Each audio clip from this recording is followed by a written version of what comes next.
From Neural Newscast, this is Deep Dive, exploring the moments that shape today.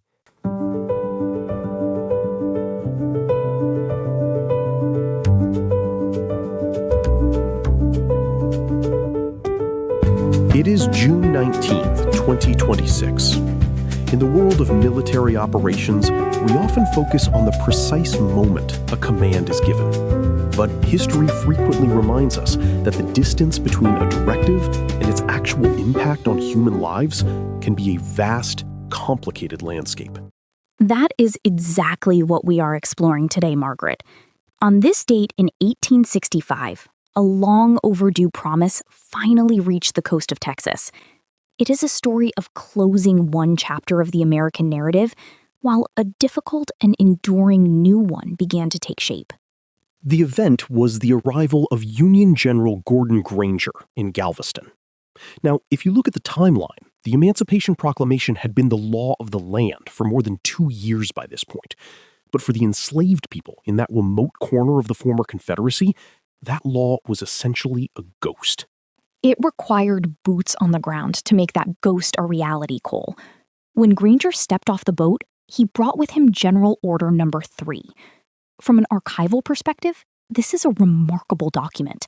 It didn't just suggest a change. It formally declared that all slaves were free, and that an absolute equality of personal rights and rights of property now existed between formal masters and slaves. The operational drift there is staggering. Confederate General Robert E. Lee had surrendered at Appomattox months earlier, and yet, because of the distance and the lack of Union enforcement in Texas, the institution of slavery had persisted. Granger's arrival was the institutional reset that finally broke that momentum.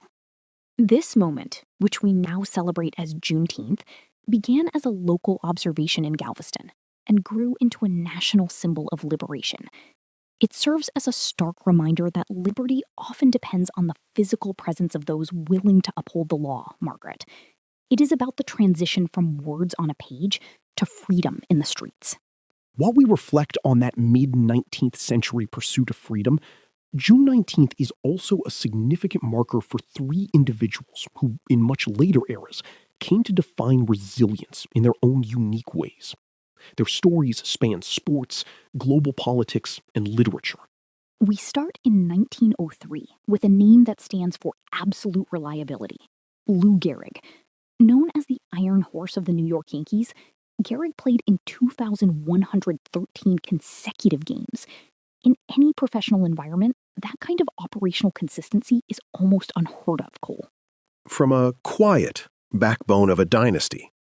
But his legacy became even more profound in 1939 when he stepped away from the game due to ALS. His dignity during that transition turned him into a symbol for something much larger than baseball, a human response to a devastating biological failure. Moving forward to 1945, we find the birth of Aung San Suu Kyi. Her life has been a study in political endurance. As a Nobel Peace Prize laureate, she became the face of the struggle for democracy in Myanmar, spending 15 years under house arrest for her commitment to reform, Cole. Her story is incredibly complex, Margaret, especially as it relates to the continuity of her father's legacy and the shifting institutional landscape of her country. It highlights how the fight for a voice can last a lifetime, often at a high personal cost to one's own security. And finally, born in 1947, we have the novelist Salman Rushdie. With works like Midnight's Children and The Satanic Verses, Rushdie became a central figure in the global debate over free speech.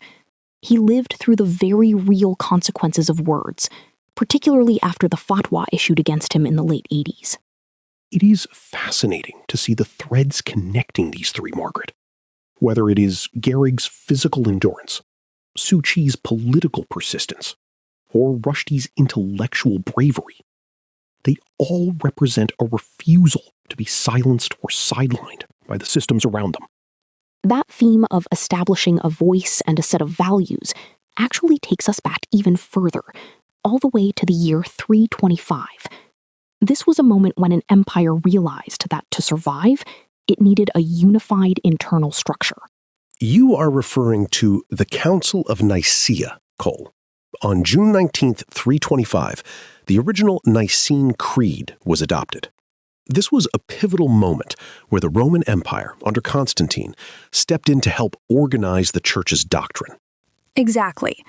This wasn't just a religious matter. It was a security strategy. Constantine understood that a divided belief system led to a fractured populace. By standardizing doctrine, he was creating a tool for institutional stability. It was an early example of top-down consensus building to ensure the continuity of the state.